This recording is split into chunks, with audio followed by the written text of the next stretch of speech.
माजी उपमहापौर भूपाल शेटे हे सोमवारी 10 मार्च रोजी महानगरपालिकेत गेले होते।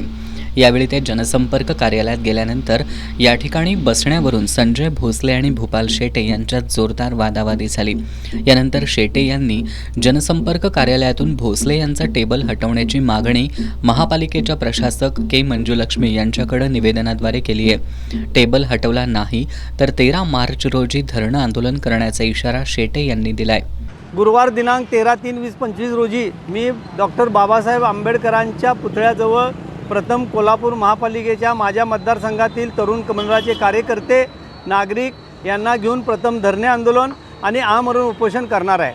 त्याचबरोबर ह्यानं 30 कोटीचा जो घोटाळा केलेला आहे, दरवर्षी स्टार बाजारला 75 लाखाची सूट, बिग बाजारला दरवर्षी 23 लाखाची सूट दिलेली हा जेरबंद झालेला आहे आणि याबाबत मी क्रिमिनल रिट पिटिशन दाखल करणार आहे आणि मॅडमनी ताबडतोब हे ऑफिस काढून घ्यावं, नाहीतर मी कोल्हापूर महापालिकेच्या दारात आमरण उपोषण आणि धरणे आंदोलन करणार आहे। शेटे आणि भोसले यांच्यातील संघर्ष जुना आहे। भोसले यांनी महापालिकेचा कोट्यावधींचा घरफाळा बुडवल्याचा आरोप शेटे यांनी केला होता।